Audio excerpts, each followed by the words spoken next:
Yarr! I don't know why I started talking like a pirate, but let's go with it. The Viper be finished, so let's hoist the mainsail and set sail for another episode of Monster Guitars. Yarr! So as you may recall, although I think this Entwistle AS57 is a really quite nice pickup, the pole spacing is more suited for a middle position pickup, whereas I need a neck pickup. So I've taken that out and I'll reuse that in another project. In its place, I have put a Kent Armstrong dual blades pickup, which obviously doesn't even have the issue of pole spacing because it's got blades, but it just looked like it might be an interesting pickup to try out. So I am. So now I've got two fellows' names on my guitar. Well, Kent Armstrong doesn't have his name on the pickup, but it's on the box, and Alan Entwistle. So let's see how well Kent and Alan play together. You'll notice I have a snuffly nose at the moment as I record this clip. I actually have COVID-19. I'm recovering from it now. I haven't died, so that's fortunate. So here's a slightly frustrating situation.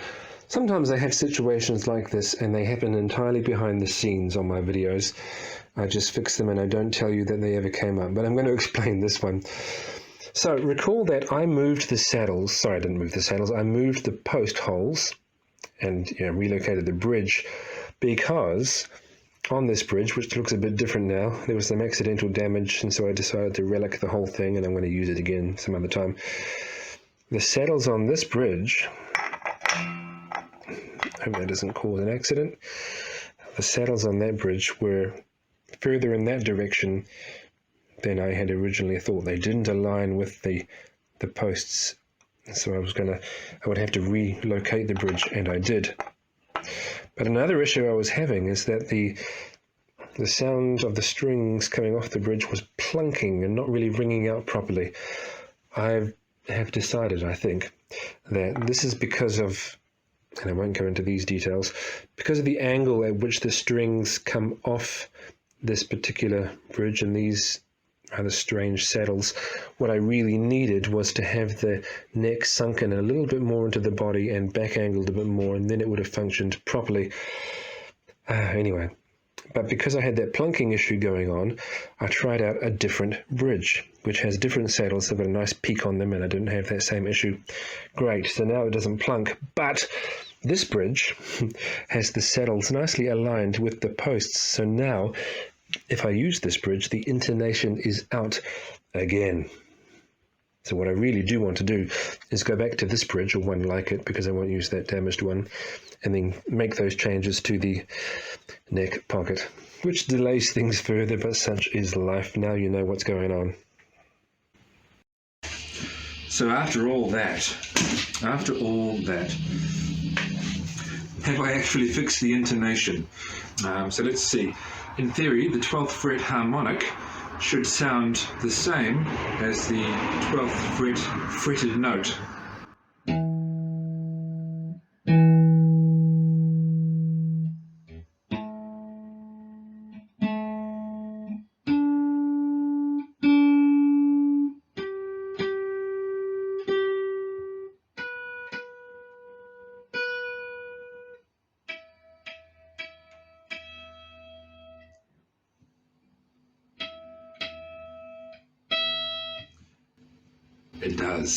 It does. So, little things are actually big things when it comes to intonation. It was just a little bit out, but it made a big difference, and now everything just sounds nice.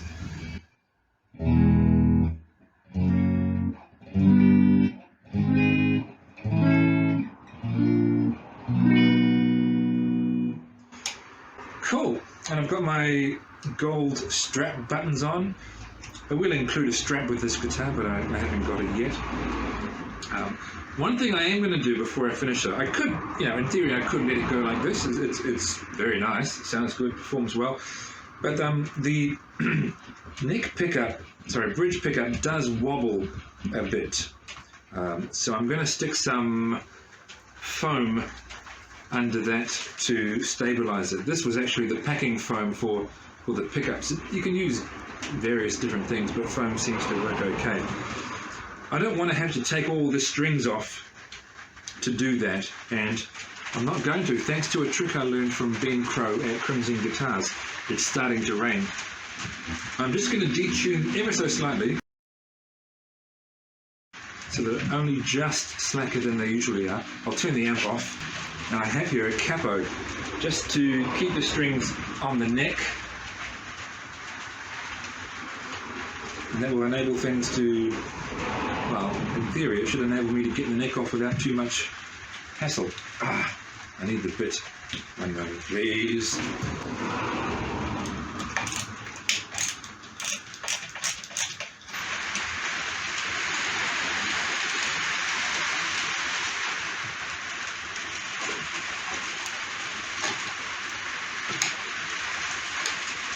Okay, well, that was pretty drama-free. Nice. Nice.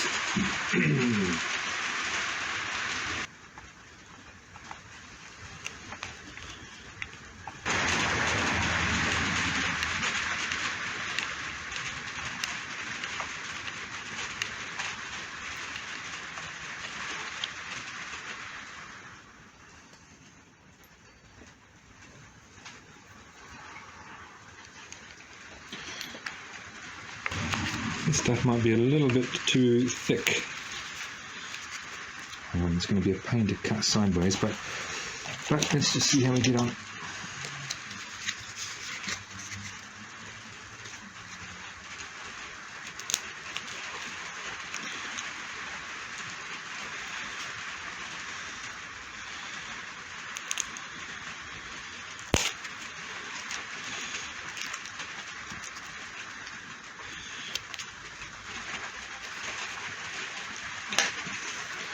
Just making that a little bit thinner.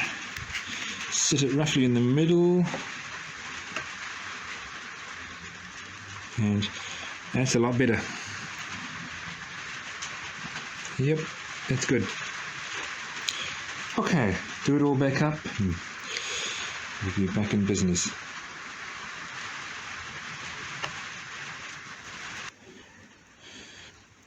That's good. I mean, you can move it, but you have to actually, put it in a decent effort to move it.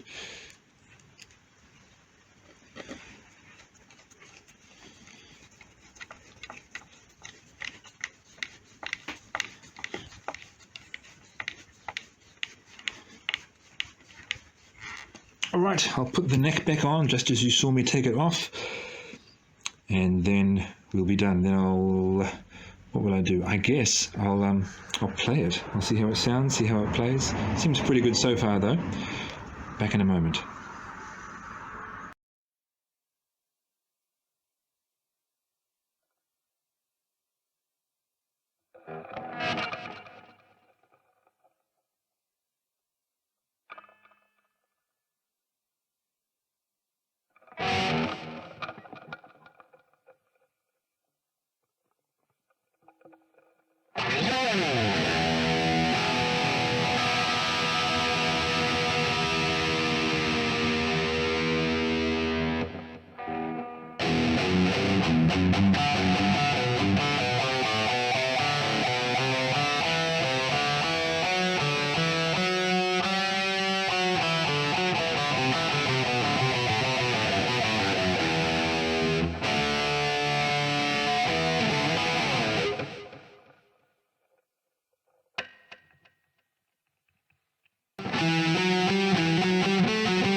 Well, it's finished, and it looks and feels very nice. You know, you would assume that someone who builds guitars also knows how to set them up so that they play nicely. I'm getting better at it all the time though, and this one just, it felt really nice to play. Felt like a proper guitar. Well, they all feel like proper guitars, but yeah, I especially enjoyed playing this one. I wish I could keep it, but I can't. I sell guitars, that's what I do. So this one has taken a long time. Thank you for bearing with me, and I'm sorry it took so long, but as you know, I had to relocate the bridge, which was a good learning exercise for me. Maybe you learned something too if you're a guitar builder and you saw that. You can't really see, well, you can see where the plugs were if you look hard and under the edge, because they're mostly covered by that bridge there, but just looking at it you would never know. So that's always a plus as well. There is a spot over here where I relocated a hole as well, but again, unless you were looking really closely at it, you wouldn't know. Speaking of defects, well, not really defects, but this is made from recycled Rimu, so it's got nail holes in the body, which I don't look at as a defect at all. I think it's a very charming feature. I quite like that. For a rundown, if you're interested in buying this, if you're in quickly, what is in it? So it's got an elm top, Rimu recycled body, Tawa and Rimu striped neck, also recycled but no holes. It seems like a bad idea to have holes in the neck. It's got a true oil finish and various dyes and stains on the top. Gold wraparound Wilkinson bridge and gold, I almost said wraparound, Wilkinson tuners. It's got the Allen Entwistle HDN bridge humbucker and the Kent Armstrong dual blades kind of a humbucker. It's got two rails, like a Hot Rails pickup, but not. 24 3/4 inch scale, not 25 1/2, which I usually do, 24 3/4, so it's got a typical Gibson Les Paul scale. 24 frets, the Evo Gold frets, which are quite nice looking. What else is there to say? Oh, the coil split, which I was demonstrating earlier. When you pull the volume knob out, it splits both those pickups to make them single, or more or less single. Just one master volume, one master tone, three-way selector. It's got the jack output, I should say. It's input on the amp, output on here. The jack output is on a funny angle, which looks nice. And that's it. That's it. It's a really nice looking, nice playing, good sounding guitar called the Viper. And if you want to buy it, you better hurry up, because I think someone else will if you don't. I'm in New Zealand and I only ship domestically, sorry. So if you're in New Zealand, this could be yours. It will include this strap. It will also include a used case, which shows signs of having been used, but it's in good condition. It's just that I don't ship guitars anymore unless they're in a case for insurance purposes. Here it is, the Viper. Come buy it. I'm going to move on to my next guitar. Thank you for bearing with me. I know it took a while, but I hope it was worth it. And as always, I've got other projects on the go, so let's get on to those now.